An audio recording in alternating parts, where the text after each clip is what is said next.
Good morning, everyone. This is the House Committee on General and Housing. Welcome.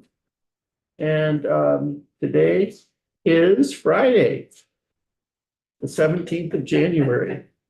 Happy Friday, everyone.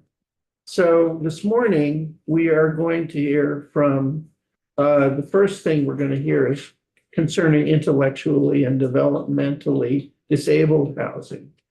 And we have two witnesses. And then at 11, we're hearing from the Vermont League of Cities and Towns. And that's our morning. So why don't we introduce ourselves to the witness? And those of you, our next witness, you can hear the introductions as well. You want to start? Sure. Good morning, Representative Claudia Lamont, Memorial Washington District, which is Morristown, Elmore, Worcester, Woodbury, and a small part of Stowe. And for those of you who will still be in the room, I will be stepping out at 11:15, so I just want to put that out there now. It is not you. I just have something else to attend to. Good morning. I am Elizabeth Burrows, and I represent Windsor One, which is Heartland, West Windsor, and Windsor. Good morning. I am Mary Howard and I represent Rutland City District 6. Good morning, I'm Gail Pezzo and I represent Chittenden 20 Colchester. I'm Debbie Dolgan and I represent St. Johnsbury, Kirby, and Concord. Tom Charlton, Athens, Chester, Grafton, and Wilton. Joe Parsons, represent the towns of Newbury, Topsom, and Groton. Good morning, Leonora Dodge from Essex Town and the City of Essex Junction. And I'm Mark Kahali, and I represent Calais, Plainfield, and Marshfield. And we have Representative Krasnow, who isn't here, but I think will be, and Ashley Bartley, who is our vice chair and will be here, I think, soon. So would you tell us your name for the record and your association, and then please tell us what you want to tell us. My name is Marla McQuiston and I'm with the Developmental Disabilities Housing Initiative. And we are a group that is 120 some parents of the state. We all have young adults with moderate to high support needs. I'm here primarily to ask for funding. There were 3 pilot projects awarded planning grants from Act 186 in 2022. And 2 of the projects are on their way. They've received funding enough to get going. The 3rd project, the Champlain Housing Trust in Burlington, is still needing 2.8 million. We're hoping to receive that this year to get going. I have 3 sons and a daughter. My son Justin is here. So Justin has Down syndrome. He's 27 and we're hoping to make sure that he has a place to live once his parents are gone. He's very friendly and outgoing and kind of a character. I have a picture that he was like stepped into the sections of the Williston parade and led it one year on his own. But he's well known in Williston and he would like to stay and live in Williston. He would like to live with some of his peers. He will always need direct support professionals. He works 18 hours at UVM in the grounds department, but he can cook some. He can't really manage his schedule and figure out timing of things. He can't tell you the difference really between $10 and $100. So he really needs someone to help manage his money. Let me see. So we want to create a place where he can call home and he would like to stay in his community where he's known. He doesn't want to be sent out to other towns. Not that there are any. We know a lot of good towns. The reason this has to be a priority right now is in 1993, when Brandon was closed, the state promised to support people with intellectual and developmental disabilities in their communities, but very little has been done in 30 years. The state has relied exclusively or almost exclusively on shared living providers, which are essentially foster care, especially for those with the highest needs. 5 agencies recently surveyed their shared living providers, and they found that 25% are planning to leave in the next 5 years. And they're already struggling to find, that's before the survey. Because of the staffing crisis, the state is now mostly relying on aging parents to provide housing. Many of the parents in our group have left work to care for their young adults. Many of us left work when they were younger and left better paying jobs. So looking at workforce, there's a lot of people who could be contributing. The housing for people with intellectual and developmental disabilities is very different. I mean, it can fit in with affordable housing, but some people just need more supports. Some of them are nonverbal and need diapering and need 2 people in the bathroom to assist them. So you need not just an ADA,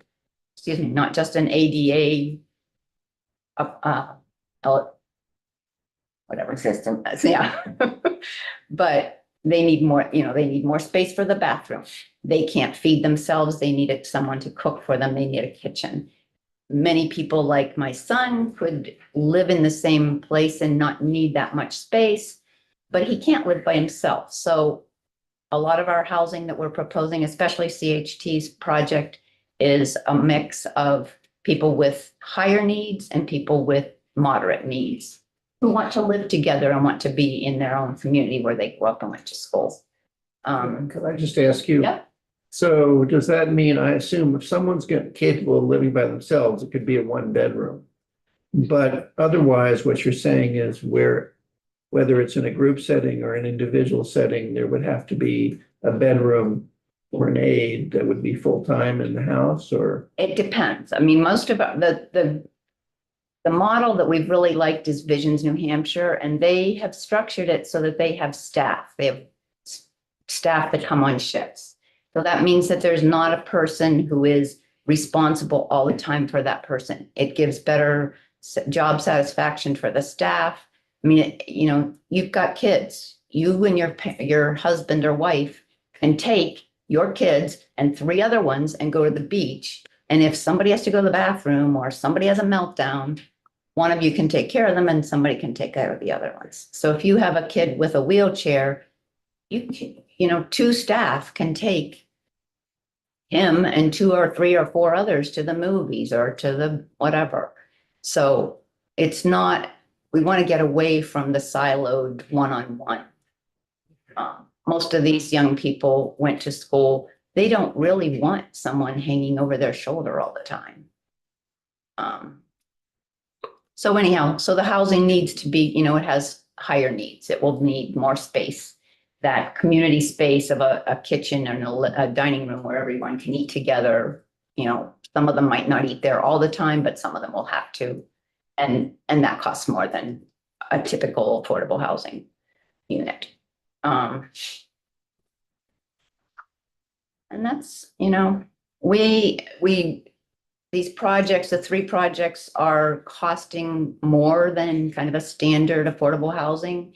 We expect that there will be efficiencies over time and in the design and in the operation, but you can't test for efficiencies if you don't build it in the first place. So these were the first ones. They were built. They were given the money to plan. The money needs to be given to be built so that there can be efficiencies learned. The current need that's been put out there is actually it's from a report from the Developmental Disabilities Council. I put a link in my online, in my testimony.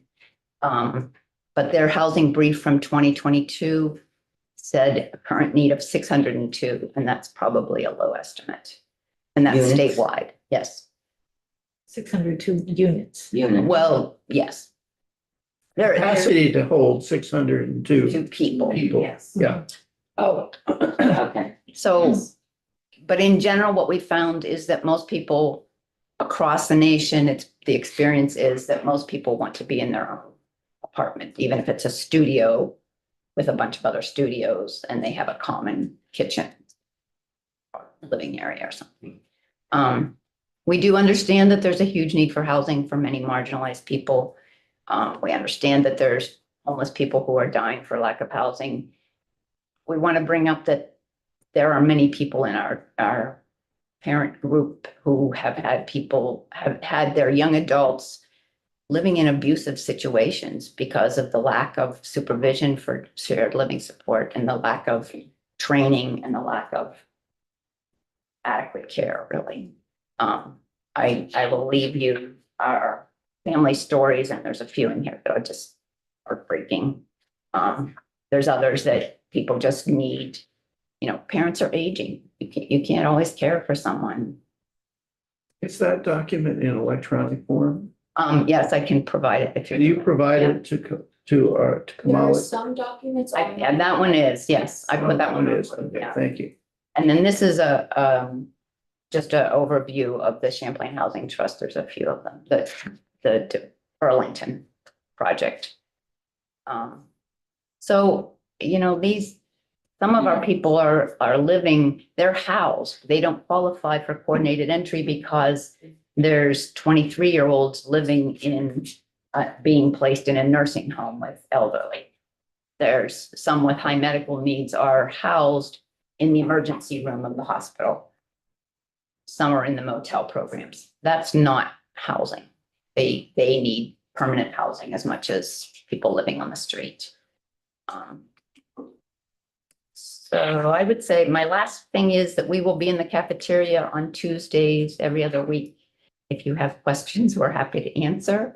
And Michael Monty from CHT told us in August, regulatory relief will have some impact. The takeaway is that we asked for investment last year. I know a lot of you were involved in the bill that was put forward last year that would have helped a lot. But we didn't get it.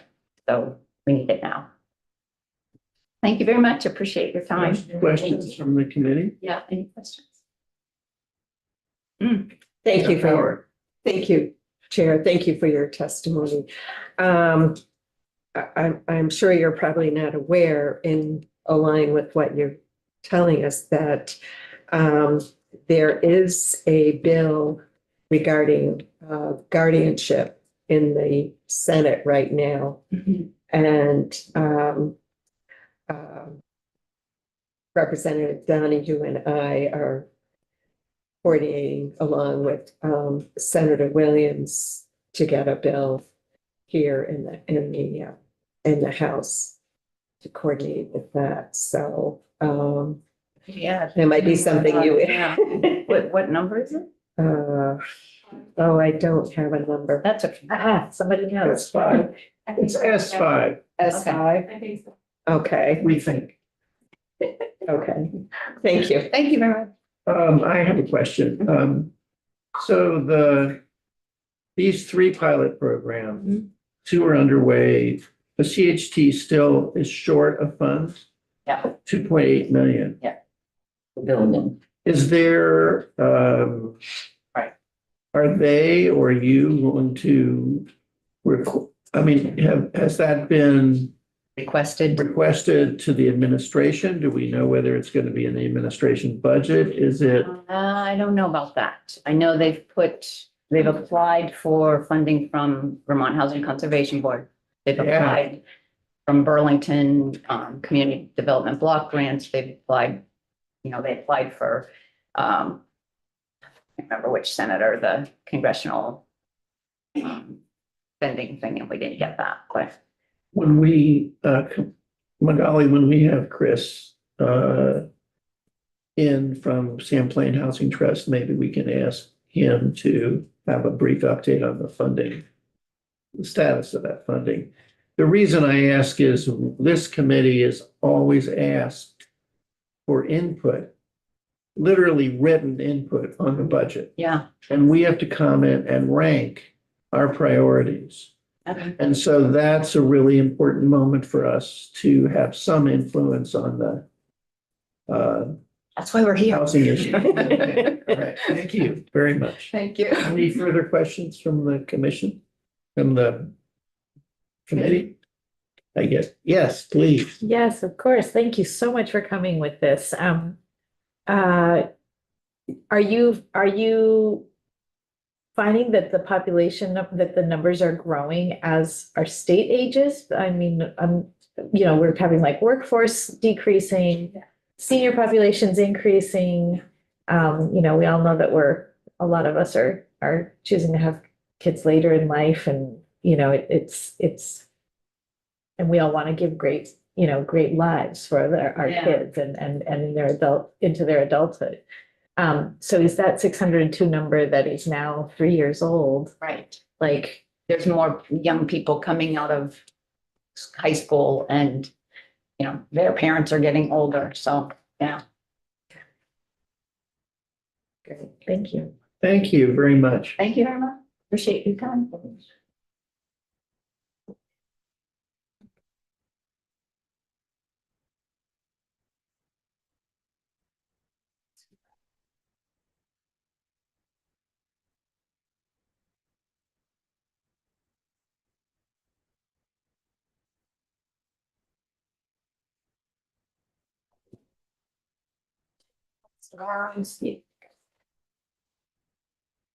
Want to introduce yourself, Hannah? Yes. Hi, I'm Hannah Schwartz. I've been in Vermont since 1998 when Goddard got me here. Thanks to Callis, that's where I started. And lived right on the pond. Hannah Schwartz. I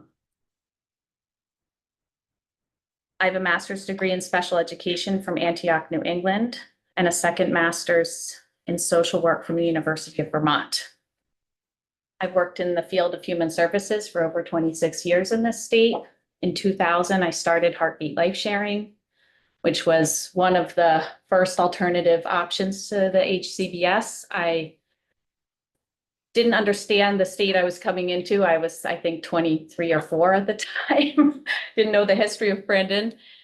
It was located on a farm. I bought the town farm in Hardwick and then donated it to the nonprofit and was very enthusiastic about creating alternative options.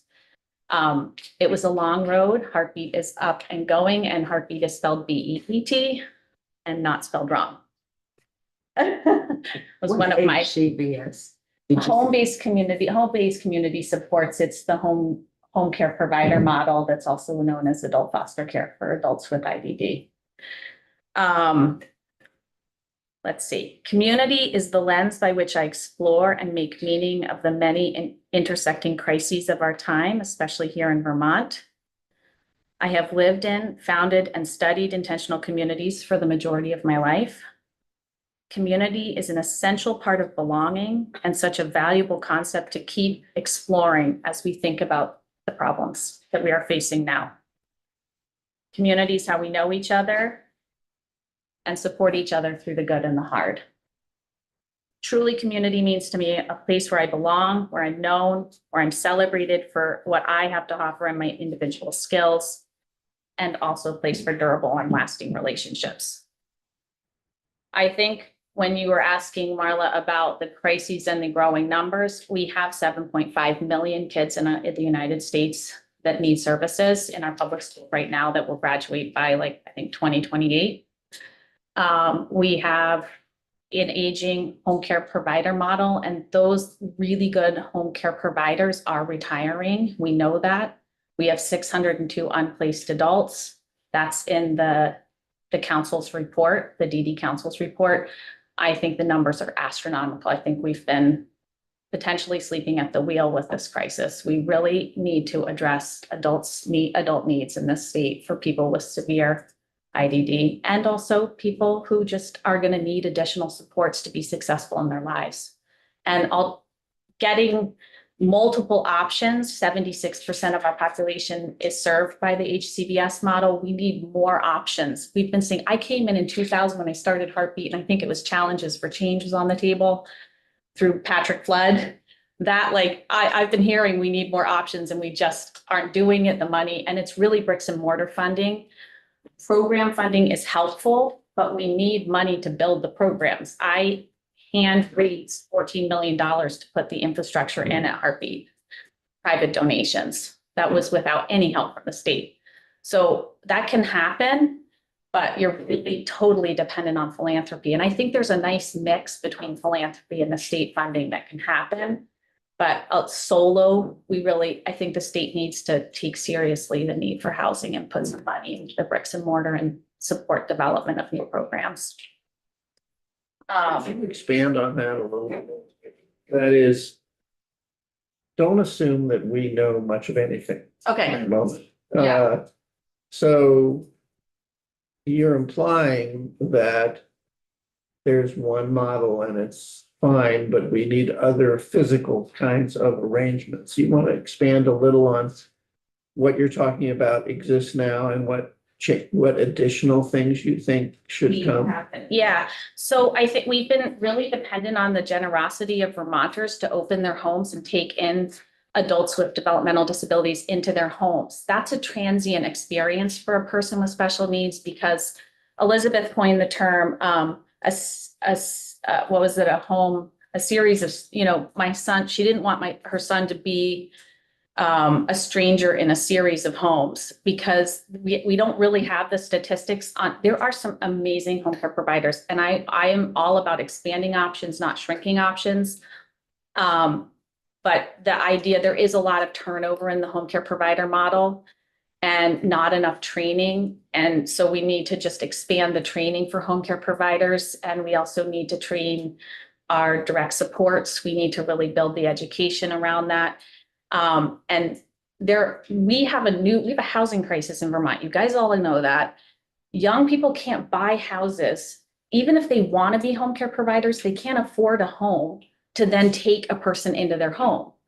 There aren't enough homes. And so we're losing really good home care providers. Nobody can afford to buy a home that would want to be the next generation. So we have to kind of look at where are we going? This crisis was approaching us for the 20 years I've been in the field. And now we're kind of in the hot spot where we do 3 to 5 years, we're going to lose, 300 home care providers. I don't know the exact number. We need to get that. But we're going to be looking at like kids aging in, providers aging out. We're looking at 1,000 people who need homes. I mean, this is serious. Yeah, sorry, I didn't mean to interrupt your flow, but I am trying to figure out how many. So when you say a home care provider or a home-based community support, are those the same thing? Yes, that's kind of the model. And then the home care provider is the individual provider that says to an agency, I'd like to host somebody in my home. That's So the home care provider is not the caregiver providing the service. You're saying they're providing the home and services in their home? It depends. Some people, that's the individual packet development. So some home care providers do provide the care also up to a certain percentage. And then there's a day program person who can come in and get someone out into the community, but they may get 8 hours. Yeah. So then that home care provider is really 8 hours a week. They're not providing care, but the rest of the time they are the main person. So the person for that visits may just be providing some kind of activity Exactly. or some kind of So, more professionalized, like medical or something. Right. Yeah, okay. And so do you have numbers for those two types of things? Like how many home care providers are in the state and how many direct support cares. support cares? I don't have that number off the top of my head. That would be a collective research around your designated agencies. So you look, so there's 17 or 18 designated agencies. I'm not quite sure the number, but you have each region has their designated agency and they are responsible for staffing all the care. Okay. And there's a staff shortage. I mean, everybody's looking for staff at this point. And there's oversight to the home care providers that There is. outside of our jurisdiction of Yes, housing. Yes, that's the designated agency responsibility. Sorry, this is No. a whole. The whole I'm- world opening up. I do that a lot in this committee. I am here to talk about, I said, why am I here? That's the next thing is actually River Flow Community. It was awarded funds from Act 186. Thank you to all the legislators who participated in that. Truly, that kickstarted a really amazing opportunity for new programs. And I hope that continues. River Flow hit the ground running. It's planning funds. So you have to realize Act 186 was just for planning. well, we took that very seriously. We got our nonprofit. We put together an incredible advisory board and a board of directors. We got a pass-through nonprofit so we could immediately start fundraising. We found a piece of property and in 16 months, we opened our doors. And I'm passing these out. This is the fall newsletter. Could you describe physically what River Flow is? You might have to share. River Flow is a 30-acre property, 57 Cedar Lane in Moncton. We're 30 minutes from downtown Burlington. We are very close to Shelburne, Bristol, Middlebury. We love the Middlebury Co-op. Where we bought an abandoned house and we fully renovated it. We did get money from V-Light, VHIP. We're deeply grateful. We got 50,000 from V-Light, 240,000 from VHIP. We are in application to the Vermont Housing Conservation Board. But we also raised through philanthropy, raised a lot of money to match all the gifts that we got in from the state. We purchased the land. We renovated the house, $537,000 to renovate it. I would say about 40% of those costs are to meet the public housing codes and also to get licensed, meet the TCR Therapeutic Community Residence State Licensing Code. So sprinkling systems, full fire stations, ADA bathrooms, ADA doorways, all of that kind of renovation is very expensive. So a huge percentage of the cost of renovation or building you have to consider that we're just meeting regulatory codes. And those are expensive. So physically though, We're open. is it How many? no, but is it individual units and then, I mean, what does it look What like? does it look like? Yeah. Okay, you walk through the door, beautiful big boot room. You turn to the right, there's a beautiful wing with a big open ceiling. Everybody has their own bedroom with their ensuite bathroom. How many? Four friends live there. And we say friends, we don't use the word client. And then you can come back into the boot room and you go to the right, and there's a beautiful big open dining room, big open kitchen. We had to renovate and pop out walls and really think about accessibility and flow. Beautiful laundry room where everybody can gain the life skills. We're doing a lot of life skill building. A lot of, it is a community within itself, the home itself. We're fully staffed. We have just amazing momentum, enthusiasm, and excitement towards this. And so many stories. I can't even tell you. One of her friends came back from being with his family for Christmas and just went around and hugged and said everybody's name. I was so happy to be there. It was so sweet. It's really, and then there's a big living room. There isn't a staffed residential wing. So we do have what we call householders, and those are house managers. I'm sorry, there's not. There is. There is a There staff is. resident. There is a staffed residential wing. So we really believe that, for the folks that we're caring for that need night care, maybe need to change their bedding in the middle of the night or have a nosebleed in the middle of the night and need all their bedding changed and everything washed. And that's the kind of care that's needed. So we have 4 residential staff that live on site in that home. It's really one-on-one. It's high. They don't take turns sleeping there, like they live. They this is their- live there. This is an extended we call that extended community home. It's like an extended family. And so the idea is really the warmth of the home and people, the continuity of friendship is really a core value there. Like in the model that we're creating, that trying to eliminate the high level of staff turnover and really look at what retains people. And how can there be meaningful long-term friendships for folks? And this extended family household is really, we use the word chosen family. That's coming more and more into the lexicon of our conversations. There's a lot of chosen family in this model and really community. And yes. What kind of people take on that kind of job? What are their credentials and their commitment? Yeah, good question. Social workers, I'm a social worker. I feel like people interested in human services, we've partnered with UVM. We're bringing in masters in social work internships. We're looking at speech and language pathology interns. So we're really coordinating with, I haven't connected with Middlebury as much as I'd like to and connect with the Middlebury College, but I think there'll just be more and more professionals that are interested in their internships and connecting. Alternative models are really, there's so much interest. Like I have more interest than I can deal with. We also have over 60 applicants and we're full. There's 60 plus applicants already. And I hear from like 3 to 5 families in a day. I mean, we can, and we're in the middle of the permitting and site planning to be able to build out the 30 acres. We think we can put 3 to 4 more houses on that property. But the permitting is extensive and the process is long. Families are literally like, so 2026, I've been saying 2026, we might be able to build a house too.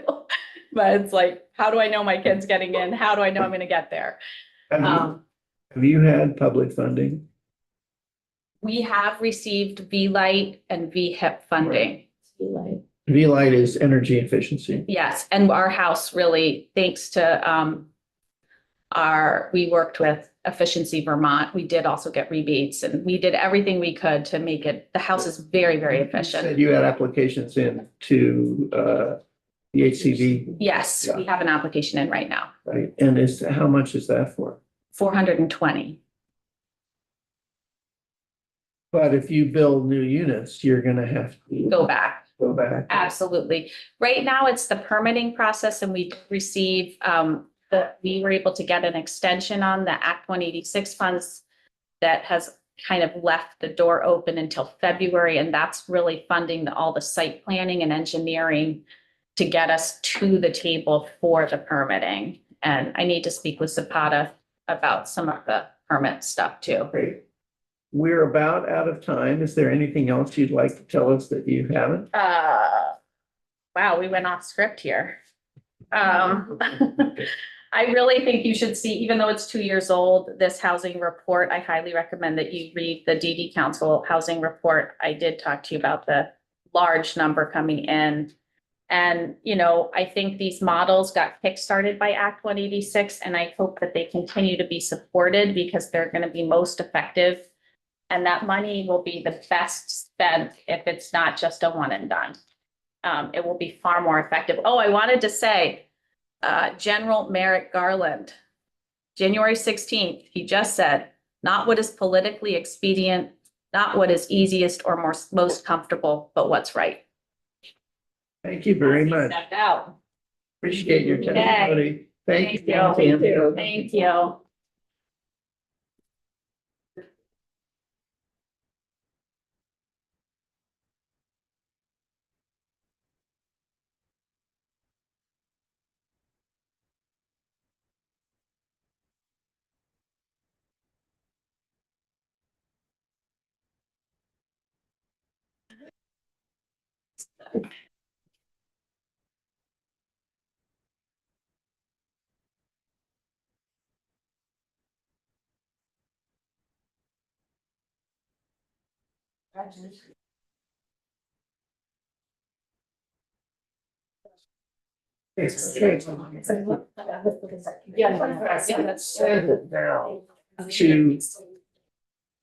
Now to, okay, Reverend Senator, okay, now.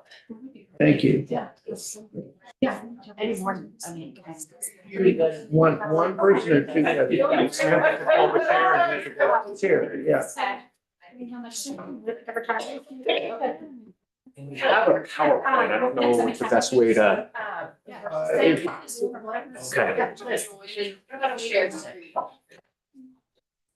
You don't have to look right now. Yes. But that would be great. I could even come over to cabinet. Pieces. You find anything to do? We're still waiting for some real. Okay. I hate to do this, but I think now that you've settled in, would the committee like to take a 5-minute break? No, are you? I'm ready to Yes, go. okay. I think we will. They're so excited. Ready. Um,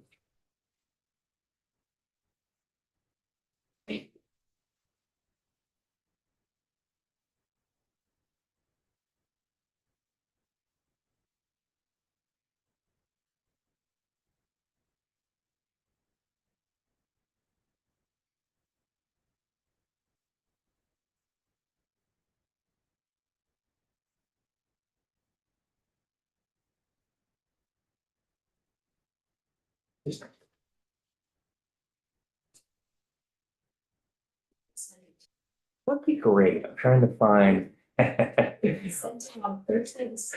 boy, okay. Way back. Yeah, your inbox looks like mine. That's right.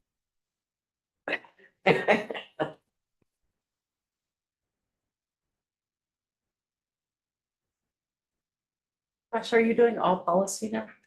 At VLCT, yes. While I'm getting ready, I guess we can introduce ourselves while I'm Yeah. trying to figure this out. why don't we have the committee introduce itself to you and then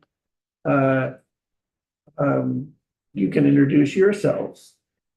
Good morning, Rep. Claudia Lamont, Memorial Washington District, and I will be stepping out shortly, just a heads up. I am Elizabeth Burrows. I represent Windsor One, which is Heartland, West Windsor, and Windsor. Good morning, I'm Mary Howard. I represent Rutland City District 6. I'm Debbie Dolgan. I represent St. Johnsbury, Concord, and Kirby.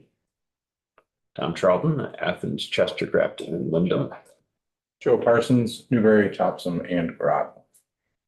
Leonora Dodge, Essex Town and the City of Essex Junction. And I'm Mark Mahaly and I represent Callis and Plainfield and Marshfield. Emily Krasno is not with us, and Ashley Bartley may come in, but she's our vice chair. So please introduce yourselves and take it away. Okay. Do you want to take a minute and connect your computer? I'll introduce myself and then while Samantha's introducing herself, I'll try to figure out the tech. And if it worst comes to worst, we can help you. Okay. Too many windows open and, you know. But Josh Hanford, I've met some of you in the past and welcome new members. Quick background, I work with the Vermont League of Cities and Towns now. It's been a little over a year.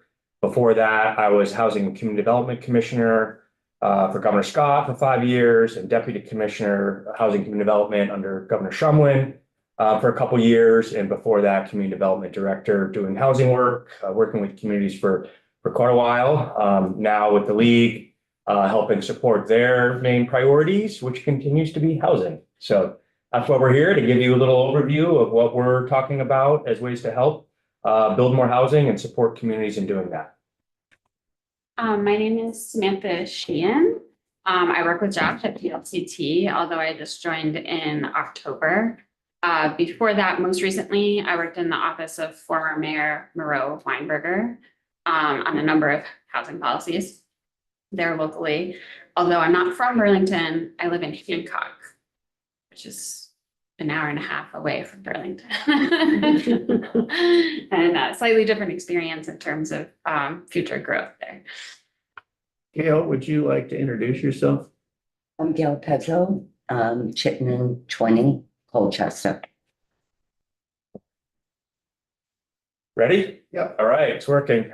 So we're just going to give you a quick overview. First of all, thanks for having us in to get a chance to speak with you early. What does VLCT do?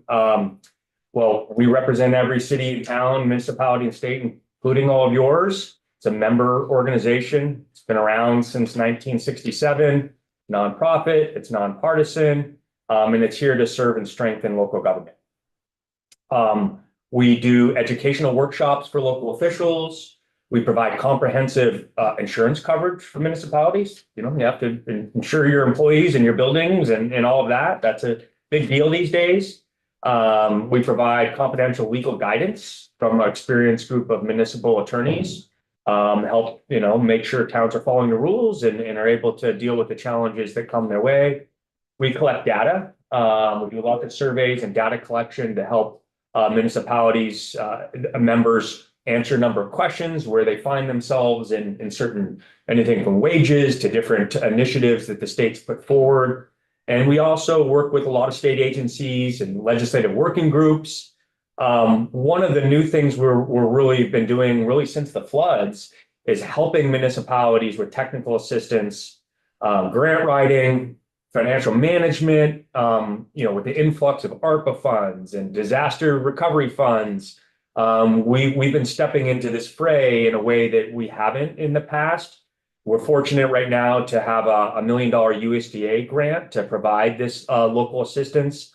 It's time limited.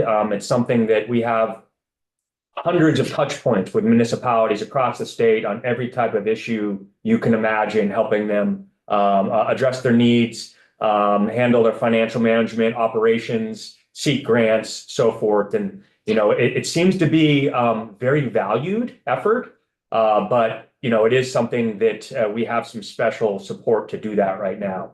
If I could say something about, so that team is 4 folks, all with an incredible amount of expertise and experience in municipal finance and operations. And with ARPA deployment, they actually assisted all 247 municipalities in the state. Some of that was very light touch, like a place like Burlington saying, oh, this project came under budget. What could we possibly do with, $50,000? And they share some ideas. Some of it was very high touch, like sitting in a Teams meeting with a volunteer clerk and facilitating the grant reporting, like on the Commerce portal for each of the ARPA deadlines. So really critical support for getting that money out the door and into the ground. And we're the go-to source for municipal, like there's no one else in the state that really understands municipal finance operations like VLCT, because we have every community as a member, Burlington to, Shaftesbury, everyone in between. Rep Burrows. You may be getting to this, and so I apologize if I'm asking this question in advance, but can you explain the overlap or relationship with the RPCs?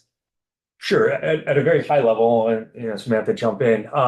They provide certainly a capacity and assistance to municipalities, but mainly around sort of the land use planning responsibilities and not so much daily operations, financial management. More on a kind of logistical, legal, really everything. So if they were to get, if my town of 1,000 people was to get a planning grant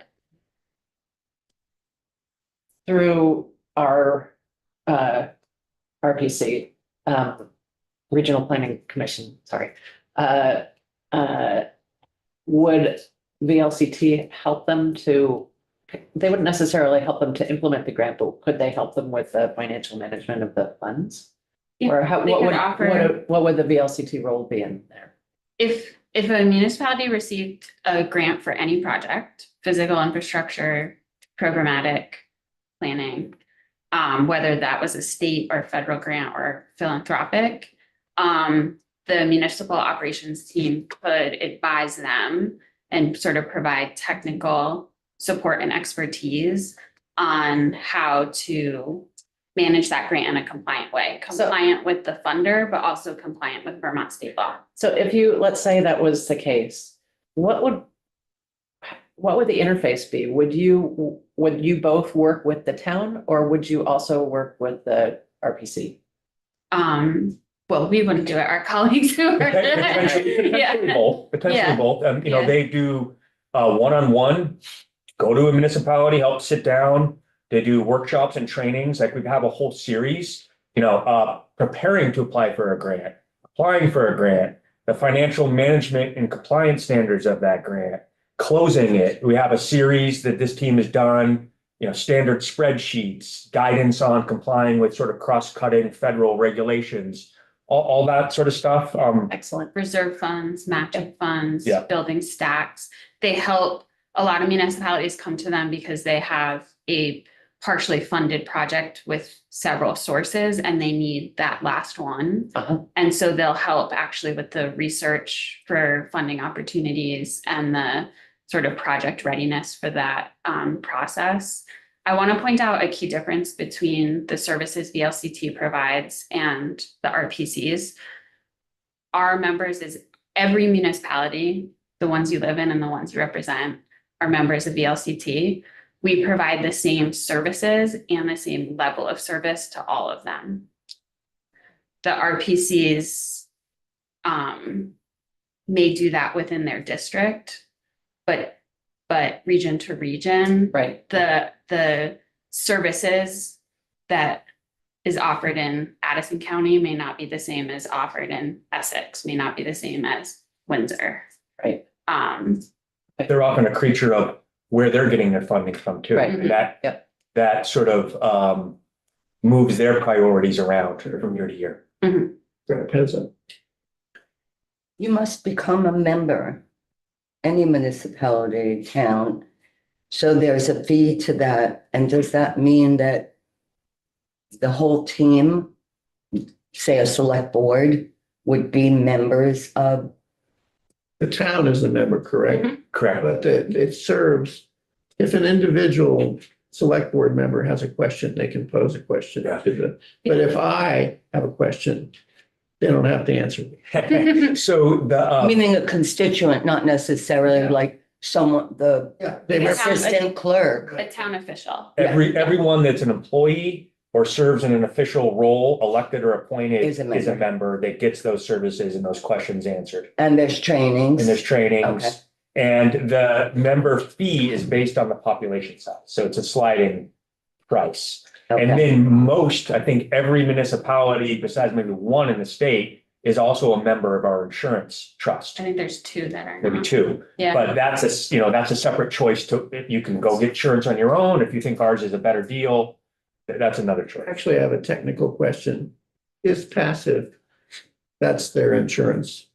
Cool. Yeah. What's it called? Passive. It's CAPS, PACIF, Property and casualty. insurance fund or something like that. Yeah, and it has a head. There's a very great guy who runs passive and He just left.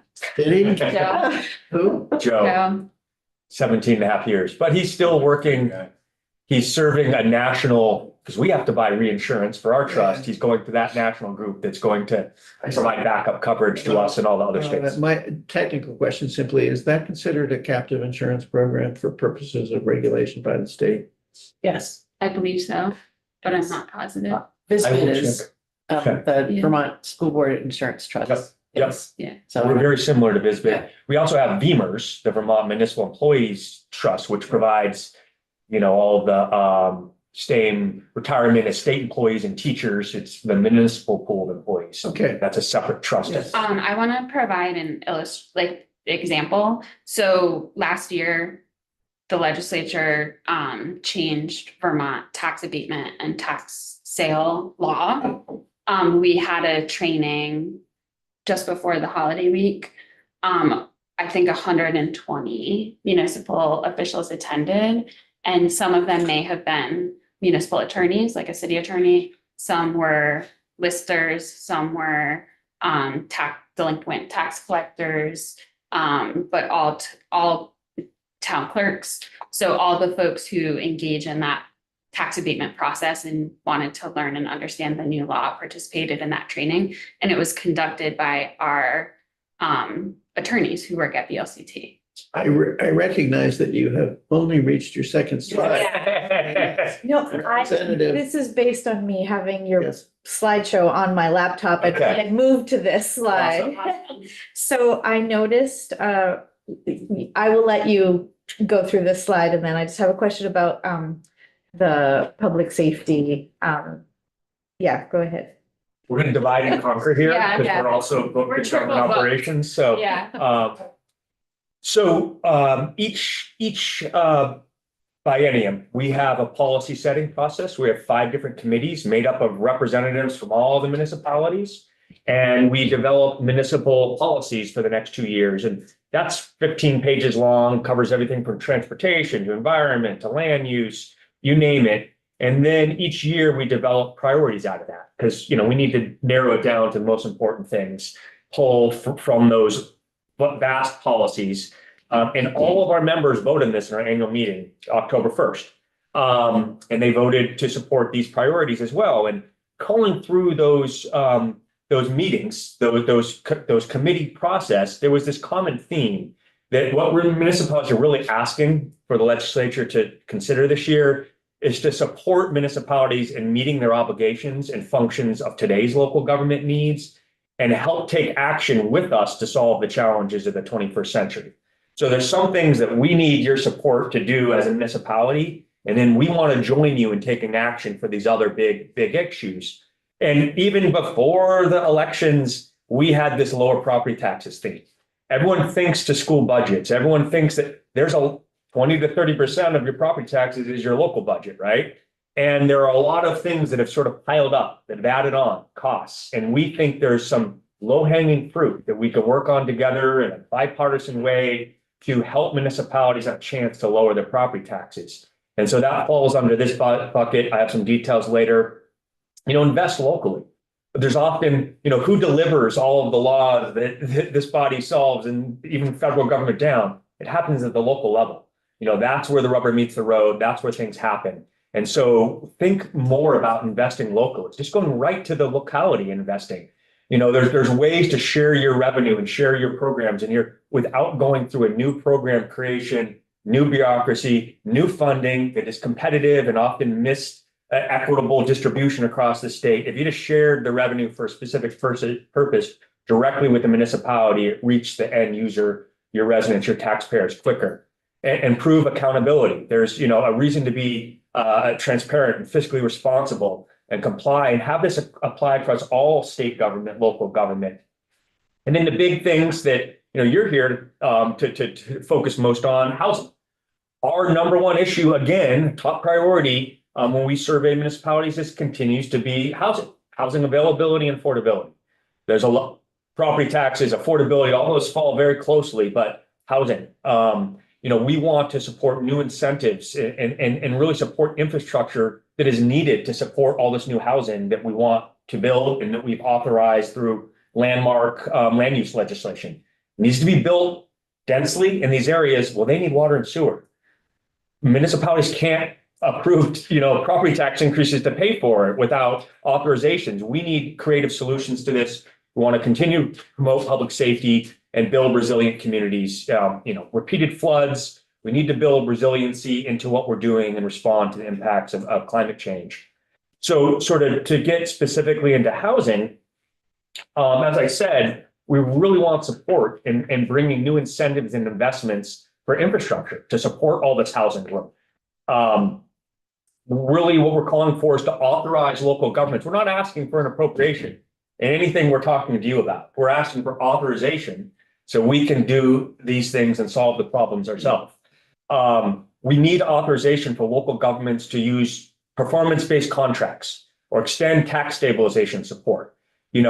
We've all, maybe not all, but many have heard the tax increment financing debate for years. The reality is, if municipality can support the infrastructure growth, water, sewer, roads, sidewalks, and we can get the developer who's going to build that, but needs that private infrastructure first, if we can have an agreement, we'll do X, you do Y, the new development will pay back the Y that the municipality had to borrow to put that infrastructure in. That's what we're talking about. You can do it a bunch of different ways. Our existing TIF program is too complicated, too cumbersome, and too political in most cases to do this. We need new solutions, and there's coalitions out there that are talking about this. The Build Homes campaign, let's build homes. Others, the bond bank, are talking about ways to get at this issue where it can be each individual project can be authorized a municipality to borrow, to take on debt, not asking the state to take it on, but we need the increased revenue, the grand list growth and that new taxes to help us pay back that debt. So then we can all grow, and we need growth, grand list growth, to keep our property taxes down. That's just a reality. So we're asking for that authorization. We are not proposing a specific formula. We're open to all sorts of ways of doing this, but we want more authorization to do this type of work. We also want to increase the threshold for permit appeals to projects. Municipalities go through a long public process with lots of time spent and hours of volunteers going to night meetings to authorize districts and areas for growth. And then you go through that, and at the end of the day, a couple people appeal it, and you've just wasted all that time and goodwill. We need to have a rational permit appeals process in Vermont that doesn't kill projects, kills people's motivation, and slows our housing growth. We're all behind that. Can I ask you to be a little more specific there? I mean, everybody's said this, but are you talking about what kind of threshold?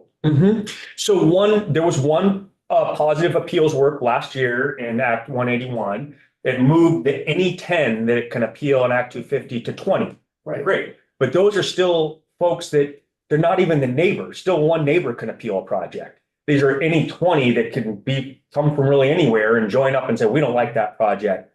There are still situations where a community will go through a new land use planning process to designate an area for more density. They'll go get a designated center from the state, go through all those public processes. They'll get the sort of Act 250 exemption. And down the very end, through all those public processes, there'll still be an abutting neighbor or someone that will call that to question at the very end of the process. So we're open to whatever folks can agree as consensus that provides more balance here for all the public processes that were put into that process. See, as I understand it, just tell me if I'm wrong.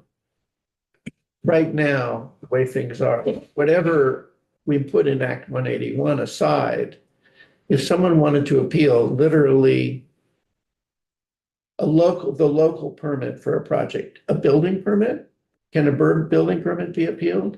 Yes. Okay. Yeah. So if the building permit is appealed, even let's say it's as a right, so there's no discretionary permit, it's just a building permit, that's appealable?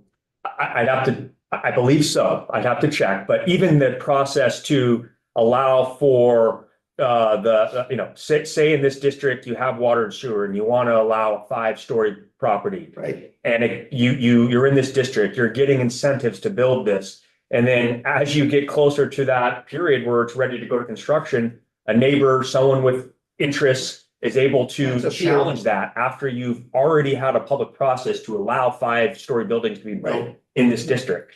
So do you think that the league would be supportive of, for example, efforts to basically say that if neighbors want to appeal, they need to appeal at the plan level? They need to appeal kind of at the stage when earlier, if you will, and that once that's done, no appeal? Yeah, I think one of the areas we're preferencing this on is projects located in these designated areas that have gone through a robust public process. Right. Like those areas, the community has supported this and you've had plenty of chances. You're to now then appeal the actual project once you've already spent 3 years saying, these are all the types of projects we want to happen in this area, is just killing these deals. So I'm sorry I'm not being more specific. We're open to this helps all types of permit appeal thresholds being reduced. So you're suggesting that the appeal process, let's say it's 15 days, should not be there after the planning occurs because it's gotten public support? Yeah, I mean, that's hard to say that exact example, but the example I'm more familiar with is this part of this community we've designated as a growth area. We have said this is what's allowed in this area. 5-story buildings, multi-unit. You can have setbacks of this far. You can have this level of density. And there's been public process after public process, plenty of times to appeal to your select board, appeal to the planning commission. They still voted to move this forward. And then now someone goes and starts building, puts the permit in to build that. And then now it's appealed.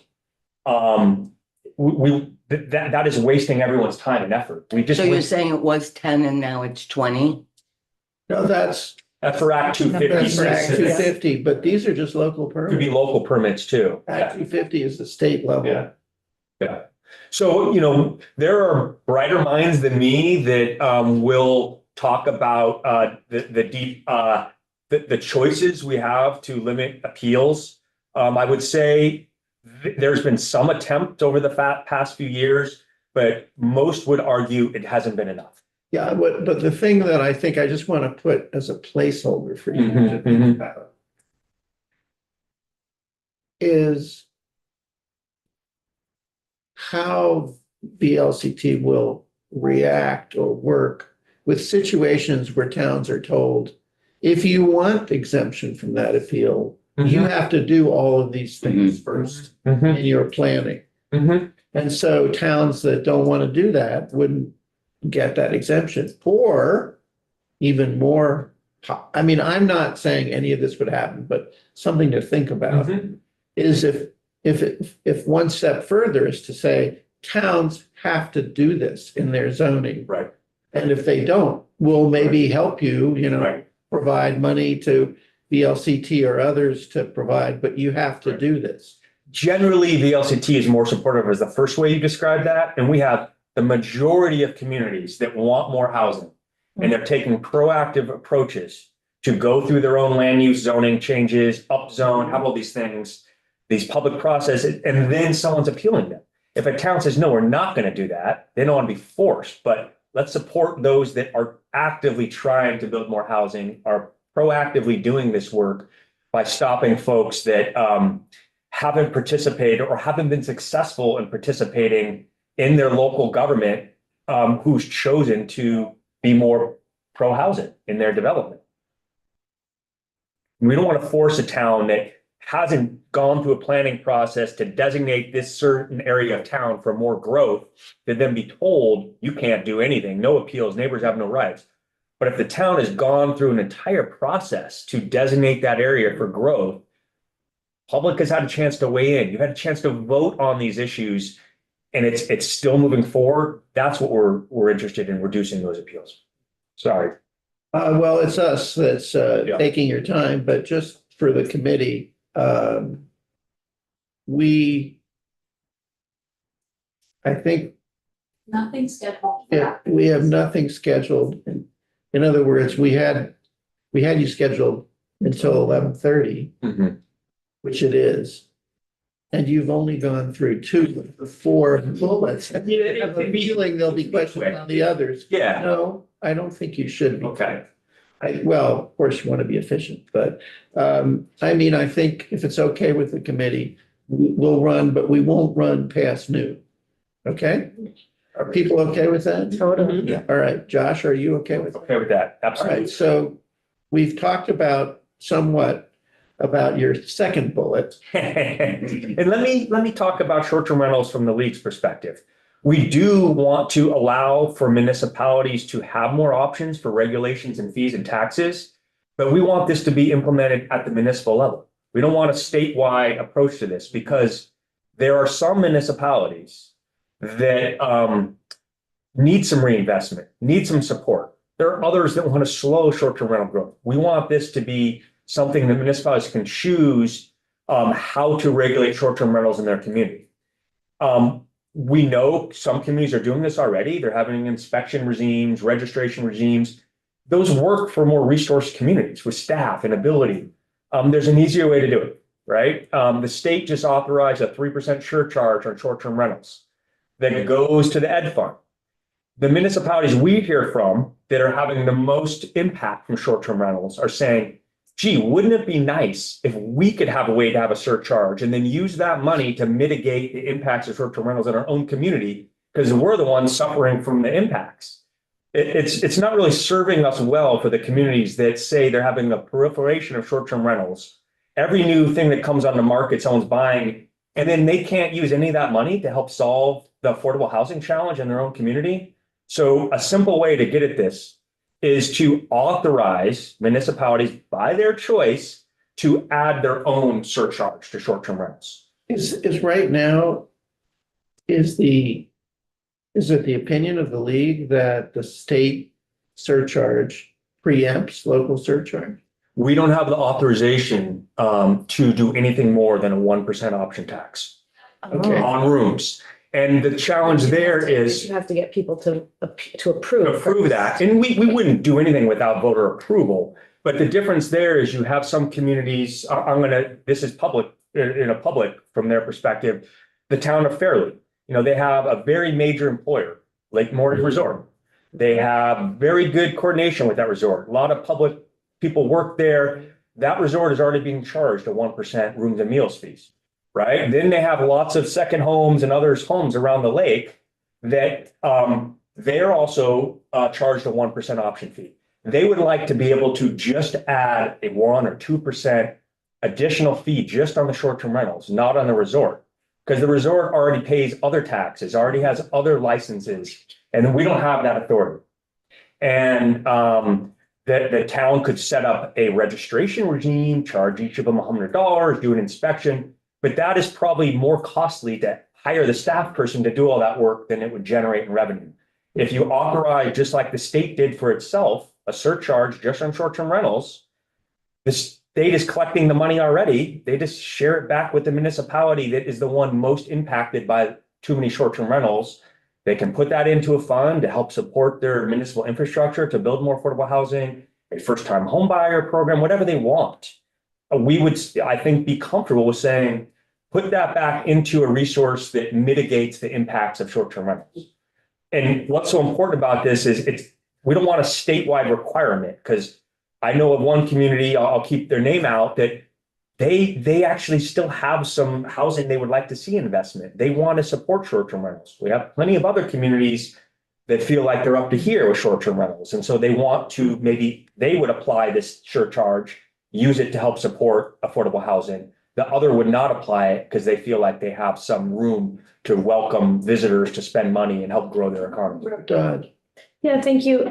So I'm a little bit curious how you manage, like when there's a competitive bucket of money, how do you manage, I'm thinking about like the way that like the bus routes work, where everybody, there's a municipal assessment fee. And if there's a threat of cutting the bus, each municipality has the choice of whether to, add more or not add more. Do you help communities kind of talk amongst neighboring communities when they're all, or is it like every community kind of, you're helping them act in their own best interest? I mean, both. If they want some advice on how to, regionalize on an issue, we'll provide that advice. If they want advice on their different budget constraints, because that's a real example. There's some parts of the state where public transit does ask for a municipal contribution, but it's not a standard formula. And there isn't a special fund that comes to the state, that comes to the municipality from the state to help them support their public transit. It's sort of like self benefit. They have to say, yeah, the benefit is worth our investment or it's not. That's a theme, when you go talk to the transportation committee, we're going to tell them, instead of having these competitive grant programs and having these different funding formulas to bring your state collected transportation money back to each municipality, just share some of it up front, share the registration fee. And then the municipality uses that just to help maintain their roads, because that vehicle is driving on their roads. That, we have a convoluted process of collect, statewide, distribute, and there's winners and losers, and capacity is often part of the challenge, so that wasn't a direct answer, but kind of the way we see it. Still on the Yeah. short-term rental question. Are you aware, or can you let us know, are there any significant number of towns that have either prohibited short-term rentals or drastically restricted them?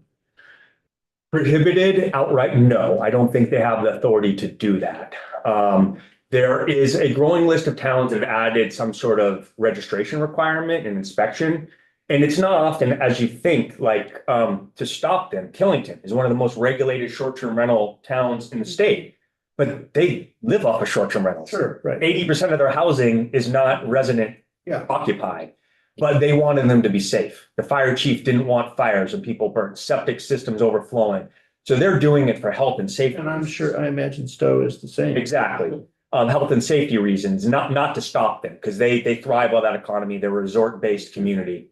But as I said, smaller communities struggle with being able to stand up that that. It's just adds, you need capacity. I guess one of the things, again, we haven't heard this issue. It's just out there, though. Yeah. I mean, some argue that we need state regulation because it needs to be carefully allowed for variations. In other words, recognizing that maybe a mom and pop just want to put one an ADU and not come down on ADUs and let them use the ADU as a unit, but not allow, on the other hand, someone to come in and buy 200 units of housing and turn them. I mean, our problem is we're seeing rather large investors come into Vermont and acquire a lot of units and turn them all into short-term rental. And I'm not sure, people argue you can't deal with that on a town-by-town basis. Has that been discussed? I mean, if you look at Burlington's regulation, they require owner occupied. And That's one end. yeah, and so very, very regulated. We believe that municipalities have the authority for land use regulations, including short-term rentals. So you do think You can do this. But do you think they have the authority? You don't think they have the authority Outright ban them. to ban or ban parts of them, types of them? No. We can restrict owner occupied conditions like Burlington's done. That's the first one. We could have certainly life safety inspections, charge a fee. Absolutely. But our approach is we don't think a statewide threshold, maximum, minimum is the right answer, because there are communities that have different interests in this. And we just had a survey, and the survey spells it out exactly. They want to be able to regulate themselves, and they want more authority, including the ability to tax them. Because they suffer the impacts of too many, the requirement to enforce them, and don't get any tax benefit from them to solve their own problems. Would you be able to share that survey? Yeah. That results particularly on this issue. Yeah. Yeah, we can follow up. It's not like a scientific, but No, I think it'd just be great. It's good testimony. Without having to bring yeah. every municipality in here, I think. Right. We're very careful. I mean, I remember not too long ago, meeting with the folks in Richford, Vermont, that they have vacant, dilapidated housing. They're looking for investment. They're on the Canadian border. They want to support folks coming in with tourism dollars. They don't want to be told, no, you can't add any more. Woodstock, different story. Yeah. So That'd be great. Thank you. Yep. Thank you. GA hotel motel program homelessness issue. This is impacting municipalities. Despite the fact that in the 60s, we created AHS and said poor farms went away, and we said that the state's responsible for homelessness. Well, municipalities are spending money, impacts, public safety, responses. We're not getting any special aid to deal with it. We're absorbing those, and we have budget crises where people are cutting their budgets. It's sort of untenable position right now. We want proportionality in the state using the GA motel program. Just because Rutland had 700 extra hotel rooms, they just had a 700% increase in homelessness because the state moved folks there. That's not a fair way to distribute the problem and challenge. So we want more proportionality, and we want the state to take the lead on homeless prevention and response. Just saying, well, we're adding this many homeless individuals to your community because you happen to have motel owners that are willing to work with us, and good luck, is not the way to deal with this. And so we've been working across municipalities and with some service providers to come up with some a sort of where we can meet in the middle with recommendations, even for the BAA, that we should be coming out with a joint memo soon. It's not likely you see municipalities and homeless agree on everything, but we can agree on a few principles, and we're going to be presenting that soon. Is right now, as I understand it, there's legislation in existence that limits the ability of requires that municipalities allow shelters within one zone as of right. Yeah, the recent legislation over the last couple of years, there was a first attempt in the Home Act, and then in the last one, municipalities have to allow homeless shelters. But they can pick the. They can pick the most appropriate zone, but the provisions also state you can't functionally, by adding all these other requirements, eliminate them. You can't say, oh, you can't have 24-hour lights on. You have to allow it. And Right. just in the last few years, 3 communities that never had shelters all have them now. St. Johnsbury, Morrisville, there's been an increase in homeless shelters. And I'm not hearing from municipalities that like they're looking to stop that, or there's looking to be they're putting up issues that aren't allowing it to happen. Sure, there might be slight safety issues. You know, where's this building? Is it a 4-story building? Well, this part of town, we don't have a fire station that has a truck with like there are things that obviously work out, but new homeless shelters, new emergency shelters are going up in communities, and it seems to be working. But if you're hearing differently, we would love to hear about it, because there was some slow starts to it, but now they're happening. I think there is some discussion about this, but I don't know anything about it. Yeah. Okay. Specifically on the lower property taxes, I know this isn't, your committee, but you're going to hear things, and we think we have some easier solutions to at least have maybe some wins that are not as quite political as some of the others. Last year, there was a big win. We authorized municipalities to vote in local option taxes everywhere in the state. Before last year, you had to have a charter. Only half the towns have a charter, and you had to have it amended and approved through the legislature and the governor to sign it. Now, at annual meetings, municipalities can approve local option taxes. But the state keeps 30% of the local option taxes to pay for the pilot in lieu. So the property in lieu of taxes that pays for when state have buildings in your town. They don't pay property taxes, they pay you a payment in lieu. That payment in lieu has ballooned to about $11 million surplus. The formula obviously needs to be revised. They're collecting too much money. More towns are coming forward. And that surplus should be returned to the communities that produce the revenue so they can solve their budget challenges without having to raise property taxes more. This is a win. It could be a windfall of budget money to your municipalities this year in a budget crisis year. We've been waiting for Joint Fiscal Office to produce their report because we don't know the exact formula revision. We think it's something like 85-15, but waiting on their guidance. They were supposed to come out with their brief in the fall. Then it was supposed to be the first 2 weeks in January. Now they're saying February. But this is something that, in our perspective, is a win-win. We lower property taxes, people get a surplus returned, we still pay the pilot fees. So wanted to put that on your radar. Municipalities are the tax collectors for the state. The other 70 to 80% that we collect from property taxes, we send to the state. But we have to pay it in advance, even if we can't collect it, because of delinquent property tax payers. The delinquency rate is going up. Montgomery just is astounded at how much the delinquency rate is going up. In order to collect property taxes, we need to take the property owners to tax sale.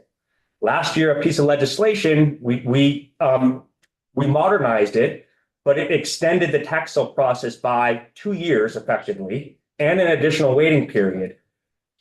We have delinquent tax collectors that are just resigning, and they're saying we're not collecting taxes. If we can't collect the taxes, we can't pay the state, and the ed fund is in trouble. Not saying the sky's falling yet, but we can't collect your taxes if you don't let us collect them. And I know the issue behind this was protecting lower income homeowners from losing their homes or property to taxes.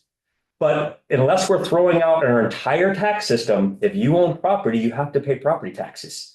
There are systems through the rebate that you get reduction based on your income, but they're not working. If we want to eliminate someone losing their home because they can't pay the property taxes, well, then a fund needs to be set up to pay the difference, because municipalities can't loan the state money for the taxes we're supposed to collect for them and be solvent with an increasing property tax crisis in uncollected taxes. So not saying the sky's falling yet, but this needs to be watched.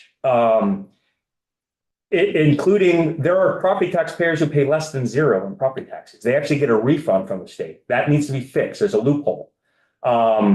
Increasing human services that are being distributed to nonprofits to do the state work. The nonprofits are exempt from property taxes. So if it was a state building a state agency doing the work, we would at least get payment in lieu of taxes.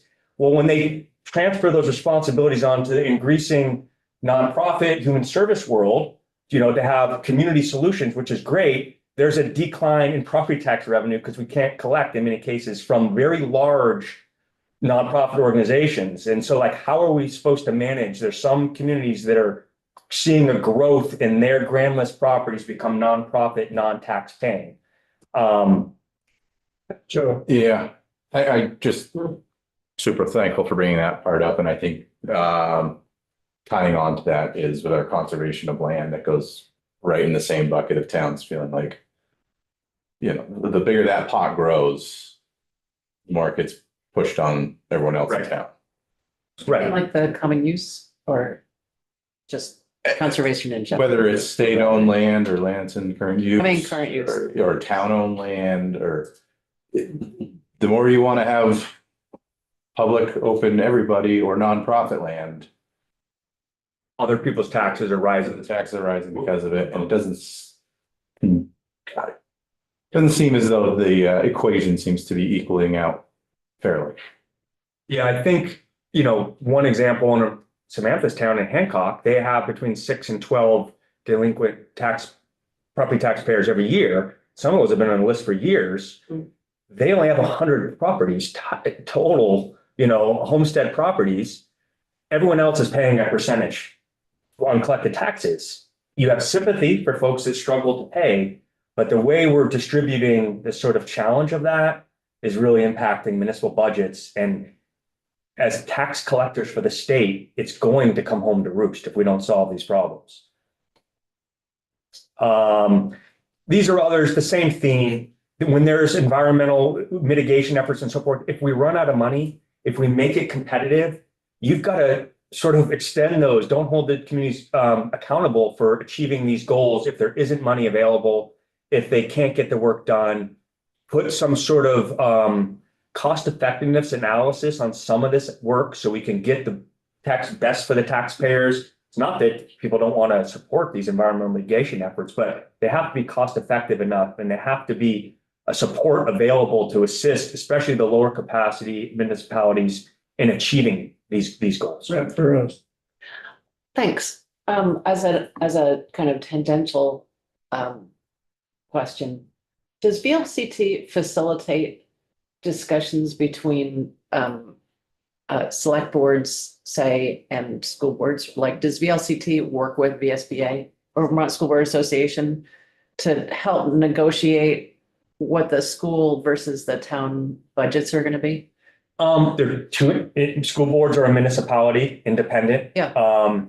They really don't. I just heard an example just in our board meeting the other day from Montpelier city manager. Their school board is trying everything they can do to keep costs down, right? The municipal budget is trying to keep costs down, but they don't know what it's going to increase until the yield's set. Right. So they're like, it could be down 3%, it could be 10% up. No one knows. So you can do your darndest to do your part on both bodies controlling their costs, but they don't know if they'll be successful to the end of the year. Well, if they're both focused on the best value for the least dollar to taxpayers, they're both pulling from the same pot of money. A lot of towns, school boards and select boards already work together, but I just wondered whether VLCT has any, or VLCTs and in conjunction with Vermont School Board Association has a kind of model for how those conversations can. Maybe. I'll tell you the last bullet on here this is in cooperation with School Boards Association and superintendents. The state has added monetary caps for lawsuits for itself, $500,000 individual, $200,000. Say someone gets hurt at a state park because a lamppost falls over on them because it wasn't maintained properly, but they haven't allowed that cap for municipalities. We have a lawsuit in Brandon, $12 million. Our insurance caps don't go up to $12 million. We want the same monetary caps as the state's protected itself. And so do school boards. We need to have, because there are situations, there's a case in Georgia right now where $36 million lawsuit in a small town. The town is going bankrupt. They're having to have the law changed. And so that's a cost-cutting measure that provides the same protection as the state, reduces insurance costs. It doesn't protect criminal activity. You can still go civil, criminal. Give you an example of where this plays out. Recreation is a great resource. Communities, want to support recreation, have recreation fields, parks, pools. Those are very risky for municipalities. People get hurt. And lawyers advise, don't open that pool. Don't do that. We're building trails, for mountain bikes and other uses. They purposely have jumps and fun things. This is an example. If you build that trail, and there's trails like this that get a grant from the state, they're on private landowner. They're completely protected from liability under state law. That trail then goes onto the state forest. The state forest has this monetary cap that the legislature has provided them, where if someone gets hurt, breaks their neck, family, they're only capped at 500,000. Goes on to the municipal forest, no caps. Sue away and see if we can pay the bills. So that has been brewing for years. And I think it's a surprise for many municipalities when they hear the recreation that they're putting on their town forest and others doesn't have any liability caps. The LCT insurance only goes up to $2 million per occurrence, and we're having lawsuits that well exceed that. And because if someone is paralyzed for life, that's awful. Two things. One is, you got 5 minutes. Yep. Think about what would come to us as opposed to either GovOps or Ways and Means. That's it. I think those probably, most of those issues would either go to Ways and Means or maybe GovOps. Judiciary, even some of these, the liability protections. Yeah. And we've talked to all those and we're doing, it's just a theme as you guys struggle with budget priorities and ways. We're not asking for money. I guess We're asking stuff. right. The other question I have is, as the issues of appeals, I think appeals and financial questions like how we would restructure TIP if we do, or assessment districts. And we want to talk to VLCT to see their ideas on talk to. Start with me. We're trying to build a coalition with others to have the same asks for these things. We're along for the ride, but yet we're on the receiving end and implementation end. We know we can't do it alone. These things have to be solved with broad coalitions, like we've done with land use reform over it's taken 10 years. Last 2 years, we did a lot. Infrastructure solutions needs to be a broad coalition, understanding the problem isn't going away. And we're not going to see billions of dollars drop out of the sky to pay for these. We need to have creative ways to self-finance that can pay them back themselves. Right. And we want to be part of the solution, not out on our own with our own individual, So I would just summarize it that way. And I'm done. Thanks for having me. Thank you. Thank you. 4 minutes. Tom. And this goes back a couple of slides. Sorry, Maybe this one, the property tax one. blue. Back. I think higher. Okay, maybe back With the, here. It's with regard to grants that are competitive grant. Yeah. To fund things in municipalities. Yep. State municipal grants. With your assistance, are the little communities able to be as competitive to receive those funds as the larger cities? When you talk about capacity, Yeah. I mean, if you have a little town with a road crew of 2 and a part-time clerk, Right. a lot of that falls on Right, you. Are they, is your Right. sense? They're more competitive than without help. I can't say that it's the solution. All right. And it's not just us. There's other groups helping. There's the program that VHCD has, the READY program. There is the MTAP technical assistance that was provided from the ARPA funds that some went to VCRD, Preservation Trust, us, the RPCs. It's a collaborative effort. Okay. But I think our point, although it's great we have this technical assistance, it's limited. We would like to still play this role, but we can't really raise our dues to help members solve their problems. That's just a race to the bottom, right? We need to rethink how we provide the supports to municipalities do less competitive Hunger Game, prove you have the capacity, prove you can do it. If it's required, you need to provide it. It doesn't need to be a grant competitive and share revenue so we can solve it in a more efficient manner. And there's a lot of examples in the transportation space we could give. That's not this committee, but it's a way that a lot of other states, all of our New England states around us have revenue sharing with municipalities where it's just a straight share. So each community doesn't need to compete within the state programs that are set up with their fellow communities for funding. And I'm thinking particular to housing, fund Yeah. housing. Yeah. In smaller communities equitably. Yeah. Compared to larger ones. Yeah. Okay, thank you. Any other questions by the committee? Thank you. I have a feeling we will be talking to you again. Again. And thank you so much for your time. Absolutely. Good luck. All right. Thank you. Happy start to the session and keep your rest because it's a marathon. It's